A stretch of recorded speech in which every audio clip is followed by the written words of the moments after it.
Richard the Lionheart, the king who never slept in England. That single image, a monarch permanently elsewhere, is the crack in the legend we're going to drive a trebuchet through. You've seen the paintings, a golden-haired giant in gleaming plate, roaring defiance from the battlements while his enemies quake below. You've heard the ballads about the gallant Crusader who outdueled Saladin's champions and won the grudging respect of the entire Muslim world. The story goes that he was the greatest warrior king of the Middle Ages, a man so brave that even his captors wept when he finally went home. It's a beautiful story. It's also almost completely wrong, because the real Richard the Lionheart never actually won the war. He spent his entire reign fighting. And the man who wears that crown of legend was, in the cold light of evidence, a king who treated his own kingdom like a wallet he could empty and abandon. By the time we're done, you're going to see the most famous knight in history as something far more complicated than a hero. You're going to see the man who bankrupted an empire for a war he lost and then died over a tax dispute about a bucket. And the question that's going to haunt you is the one nobody asks about the lion-hearted. What was it actually like to be the person standing next to him? That, right there, is the promise. We're tearing down the statue, and you're coming with me to see what's underneath the plinth. Now, before you start sharpening your swords and calling me a heretic, let me give you the version you already know, the one from every movie poster and every school history book that bothers to mention him at all. The year is 1189, and Richard has just become King of England, the third son of a dynasty that seems determined to destroy itself from the inside. His father, Henry II, spent decades fighting his own wife and children for control of an empire that stretched from the Scottish border all the way down to the Pyrenees. It was a family so dysfunctional that the term civil war barely begins to cover the Christmas dinners. Richard, born in Oxford on the 8th of September, 1157, was raised not as an English prince, but as a French-speaking aristocrat of Aquitaine, a region he loved with a passion that bordered on obsession. He was the Duke of Normandy, the Duke of Aquitaine, the Count of Anjou, and almost as an afterthought, the King of England, a title he seems to have viewed as a means to an end. The end, of course, was the great adventure of his age, the Third Crusade, the campaign to tear Jerusalem back from the hands of Saladin. And here's where the fairy tale really takes flight. Richard, the story goes, was the perfect Crusader king, the anointed warrior who would restore Christendom's holiest city. You can almost see the movie montage, can't you? The banners snapping in the wind, the siege towers rolling toward the walls, the king himself in the front rank, his longsword carving a path through the enemy. The reality, as you might have guessed, was a little more logistical. Because before Richard could fight a single battle, before he could even board a ship, he needed money. Desperately, obscenely, comically large amounts of money, and he needed it fast. England, at the end of the 12th century, was a cash cow, a prosperous island of sheep farms and merchant towns that had been systematically milked by his father for decades. But Richard needed more than his father ever dreamed of, because a crusade was not a weekend camping trip. It was the most expensive military operation the medieval world had ever attempted, a project that required fleets, siege engines, provisions for thousands of men, and enough gold to keep an army of mercenaries loyal for years. And so, in his very first year as king, Richard did something that should tell you everything you need to know about his priorities. He stripped England bare. He sold offices. He sold land. He sold entire castles to the highest bidder. He even joked, allegedly, that he would have sold London itself if he could have found a buyer. For the common council of upright men, his own law code would later declare, as if the men writing those words believed the king who signed them was listening. But here's the part that never makes it into the legend. The part that should make you sit up straight in your chair. Richard, the great Crusader king, the hero of Christendom, spent almost his entire reign away from England, and he never once set foot back on the island after he left for the Crusade. Think about that for a second. The King of England, the man whose name is on every law and every tax, the man whose face is on the coins, the man who is supposed to be the father of his people, sailed away in the autumn of 1190 and never came home, not once, not for a single day. So the Lionheart never came home. England was just a treasury he bled dry. Subscribe if you want the real story behind the legends, the kind the textbooks leave buried. Type "never came back" in the comments if that revelation hit you like a trebuchet stone. He was crowned in September of 1189.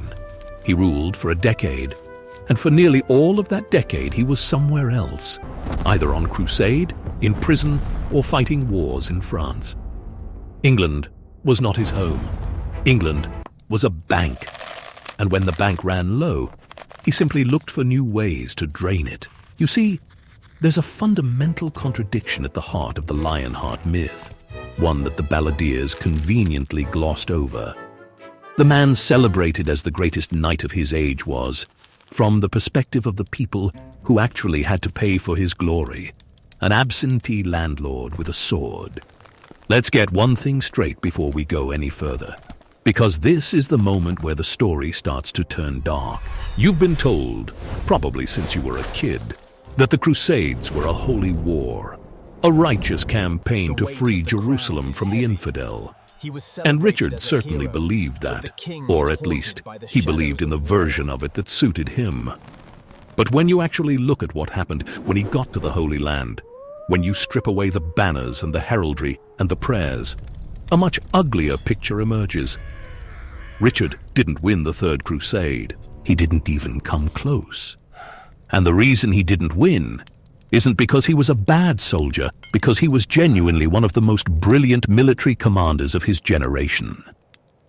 No, the reason he didn't win is that he was outmatched, not by Saladin's army, but by his own political situation. Every ally he had was a potential enemy. Every promise he made was a promise he would eventually break. And every step he took toward Jerusalem seemed to take him one step further from actually capturing it. The siege of Acre, the first major battle of his crusade, is the perfect example. It should have been a quick victory. Instead, it turned into a grinding, brutal, year-long nightmare that almost destroyed his army before the real campaign even began. Now, this is where you need to pay attention, because this is where the legend starts to crack in earnest. Imagine you've sailed 4,000 miles. You've spent your entire fortune. You've left your kingdom in the hands of men you don't fully trust. And you've arrived at the walls of Acre, the key port that will open the road to Jerusalem. The city is held by a garrison of Saladin's finest troops. The siege has already been going on for months, and the Crusader army outside the walls is exhausted, sick, and demoralized. This is your moment. This is where the great king steps forward and does something heroic. Except Richard doesn't step forward. Richard arrives, takes command, and immediately starts making demands. He demands that the other Crusader kings, the ones who've been fighting and dying for months, acknowledge his authority. He demands that the French king, Philip, hand over half of everything they capture. And he demands that the siege be prosecuted with a ferocity that makes the veterans, the men who've been there since the beginning, deeply uncomfortable.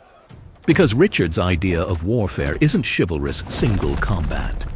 It's total, ruthless, mechanical destruction. The smell hit the Crusaders first, long before the walls came into view. The plain around Acre was a charnel house, a landscape of abandoned camps, dying horses, and the unburied dead. The rain of siege projectiles never stopped. Rocks the size of millstones hurled from trebuchets on both sides, crashing into walls and flesh with the same indifferent force.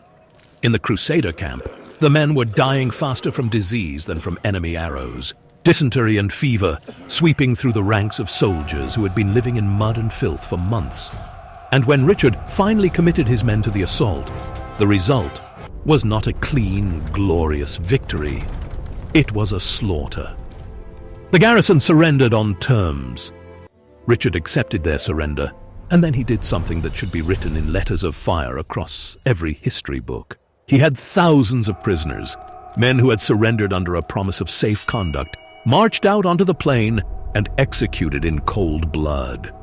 The chroniclers, even the ones who supported him, couldn't fully justify it. The men who were there never forgot it. And Saladin, who had been willing to negotiate a prisoner exchange, responded by executing his own captives in kind. This is the first layer of truth under the legend. The Lionheart was a butcher, and his greatest military victory was a massacre. Does that sound like the hero from the storybooks? Here's the thing about the Lionheart that the painters never captured. He was, by the standards of his own age, a relatively abstemious man, not given to the drunken binges that destroyed lesser kings. But his restraint made his cruelties all the more deliberate. When he ordered the prisoners executed at Acre, he wasn't in a rage. He was calculating.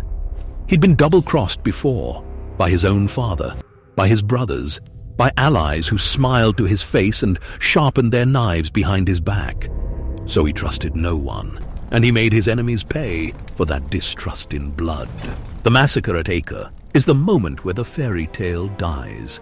The moment where you have to decide whether you're going to keep pretending Richard was a noble warrior, or whether you're going to see him for what he was, a brilliant, terrifying, deeply ruthless military machine.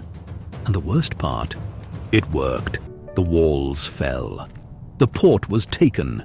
But the cost, in lives, in souls, in the very idea of what the Crusade was supposed to mean, was far higher than any single victory could repay. The road to Jerusalem was finally open, but the man walking it was covered in the blood of people he had promised to protect. Now let me ask you a question, and I want you to answer honestly. When you think of the Third Crusade, what's the image that comes to mind? Is it the slaughter at Acre? Is it the piles of bodies, the screams of the executed prisoners, the plague-ridden camps? Or is it the image of Richard and Saladin, two great kings facing each other across a battlefield, respecting each other like honorable rivals in a game of chess? Because I can tell you, the second image is the one that the Victorians loved, and it's the one that still dominates our pop culture. That image of Richard and Saladin as noble rivals, it's a story the Victorians built to cover up the bloodbath you just witnessed. Subscribe so you don't miss the next chapter where we tear down another myth that history textbooks still coddle. Then in the comments, drop one word. Bodies. If the real Acre shook you, or legend, if you're still clinging to the chess match fantasy, because I want to see who's actually ready to face the savage truth. The noble Saracen and the Christian knight, bound by mutual respect, transcending the brutal reality of war. It's a beautiful idea. It's also in large part a myth. Yes, there was a real peace treaty in 1192, a document that set the terms for access to Jerusalem. Yes, there was a genuine exchange of envoys and gifts. Saladin even sent Richard fresh fruit and snow when the English king fell ill, a gesture of courtesy that became legendary. But this wasn't a friendship. It was a strategic accommodation between two exhausted, brilliant commanders who knew they couldn't defeat each other outright. And the peace they made wasn't a victory for anyone. Jerusalem stayed in Muslim hands. Richard never got what he came for. But here's what nobody tells you. The part that makes the whole crusade seem almost absurd in retrospect. Richard didn't fail because he was a bad commander. He failed because he was too successful, too threatening to his own allies. The King of France, Philip II, had been fighting alongside Richard at Acre, sharing the dangers, the mud, the arrows, and Philip had had enough. He couldn't stomach Richard's arrogance, his demands for preeminence, his casual assumption that everyone else was just a supporting cast member in the Richard show. So Philip, the King of France, did the unthinkable. He packed up his army and went home. He abandoned the crusade in the middle of the war, leaving Richard to fight on with a fraction of the forces he needed. And why did he leave? Because he was more afraid of Richard's growing power than he was of Saladin's. of judgment Because the is nigh. real enemy, the one that the signs are church clear preached in the against heavens from every above. pulpit, was never the one that kings actually feared. The kings of Europe were afraid of each other, and Richard, by winning too much too fast, had made himself the target of every envious eye on the continent. This is the point where the investigation really starts to get uncomfortable, because we're no longer talking about a glorious crusade. We're talking about a political chess game played with human lives. And Richard, for all his military genius, was playing it badly. He had alienated the French king. He had drained the English treasury. He had made enemies in the Holy Land who would rather see him dead than victorious. And he had, in the process, completely lost sight of a crucial detail. He had no way home. The sea routes were dangerous. The overland routes were controlled by hostile powers, and his own allies were no longer speaking to him. The great Crusader king, the hero of Christendom, was stranded, and when he finally tried to make his way back to Europe, disguised as a humble pilgrim to avoid the enemies who wanted to capture him, he was caught. The man who had ordered the execution of thousands of prisoners was now a prisoner himself, locked in a dungeon in Austria, awaiting the verdict of a man he had personally insulted. The Duke of Austria, Leopold V, had dared to claim a share of the glory at Acre, a share equal to that of the kings who had fought there. Richard, in his infinite arrogance, had the Duke's banners torn down from the walls and thrown into the ditch. And now, the Duke had Richard in his power. You can already see where this is going. The price of the Lionheart was astronomical. To be precise, an enormous sum of silver marks was demanded for his release, enough to have funded a small army for years. And the ransom money had to come from somewhere. It came from England.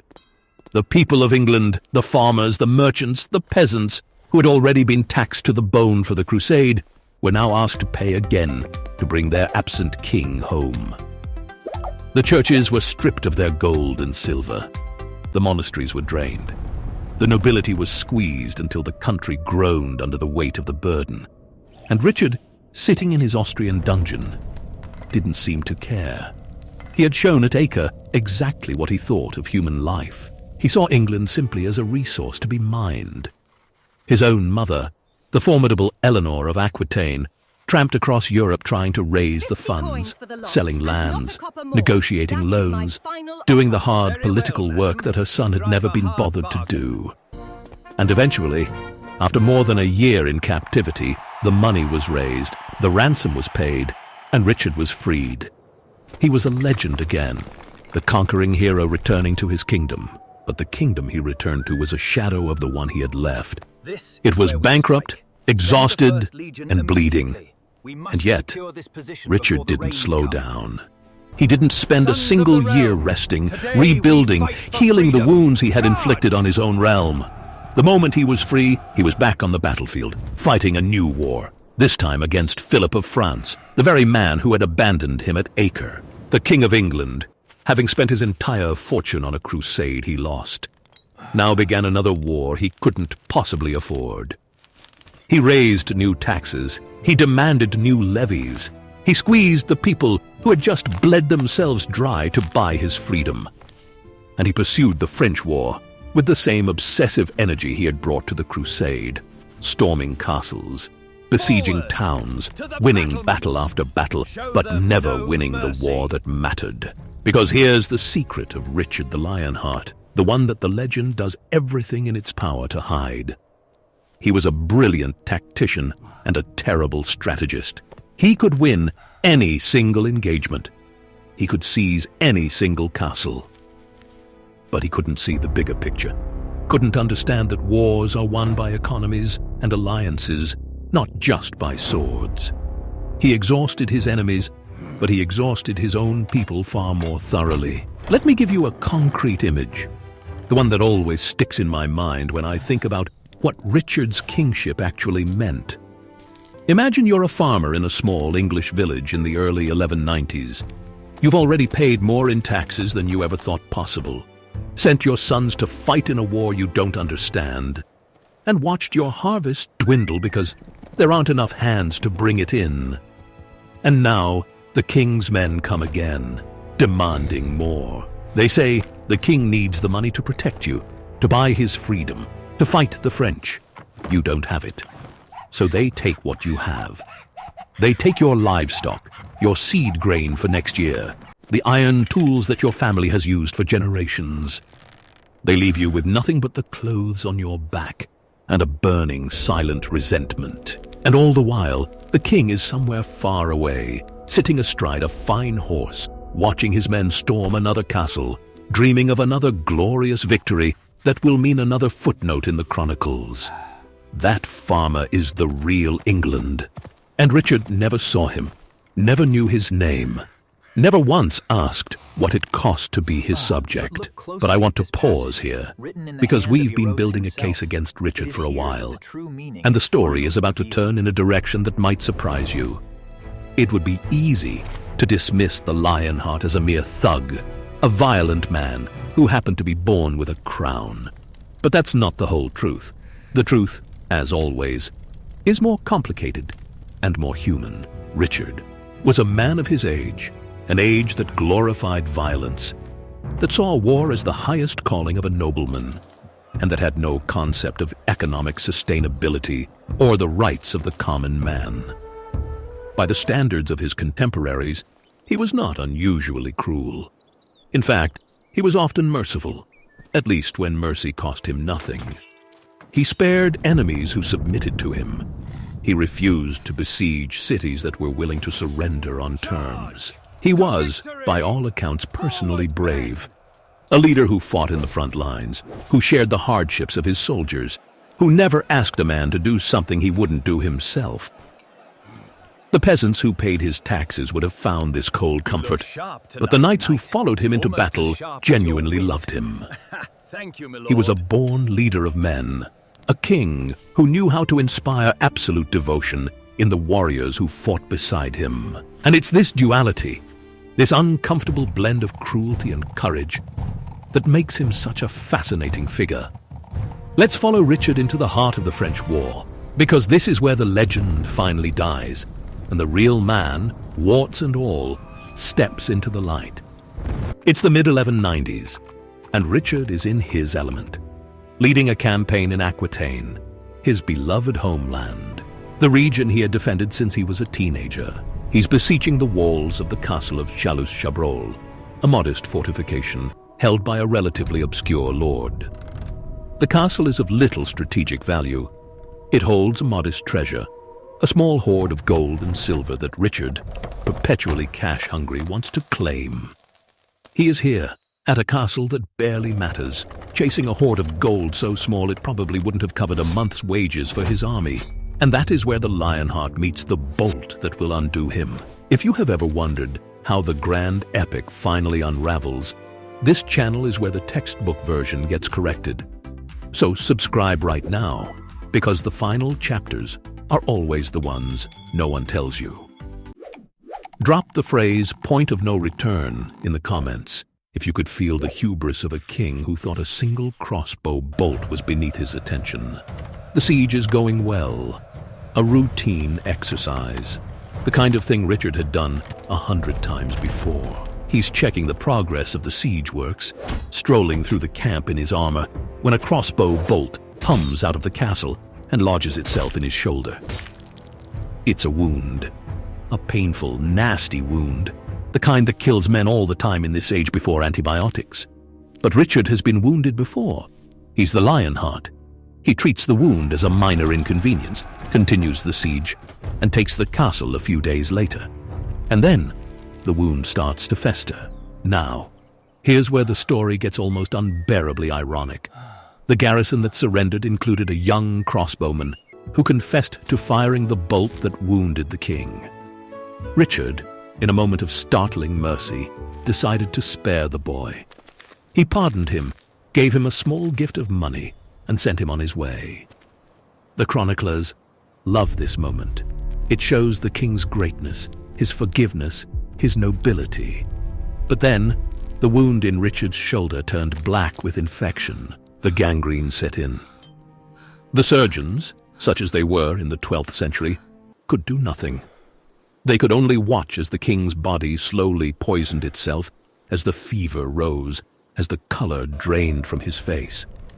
And Richard, the great warrior, the man who had faced down Saladin's armies, the man who had been captured, ransomed, and returned to fight again, died on the 6th of April, 1199.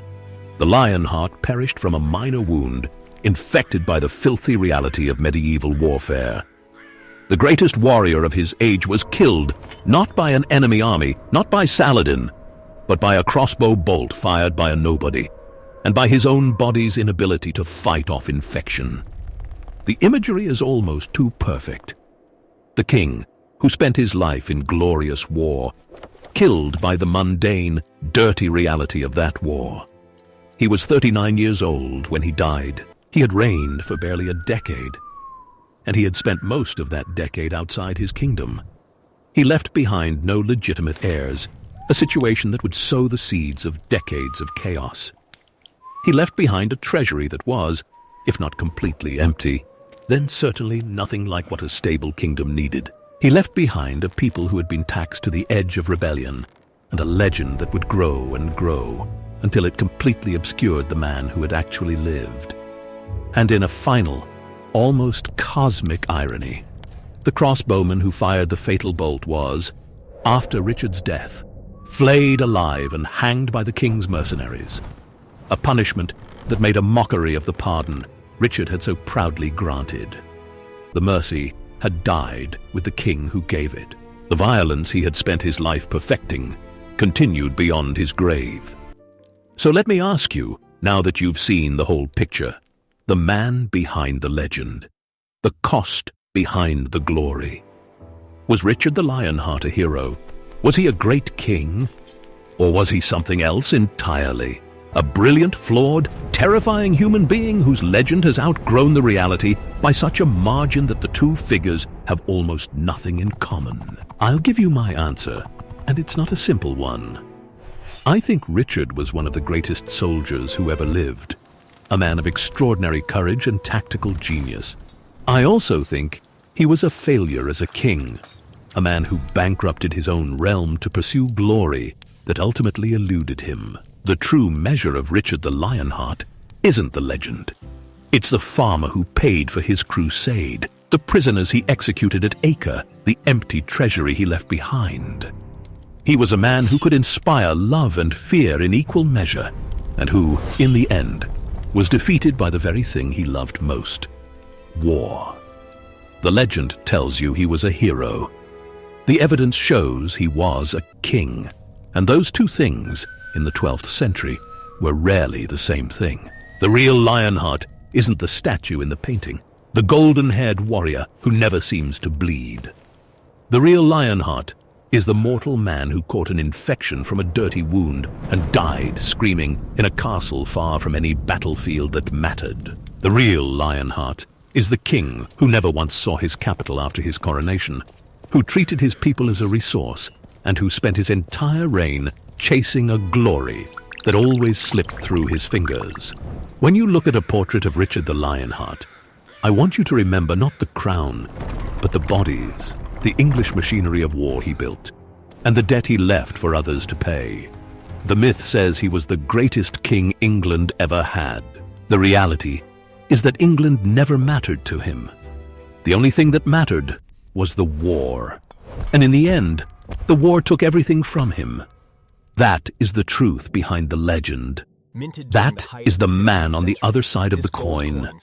And the next time you hear someone call him a hero, you'll know exactly what that word really cost.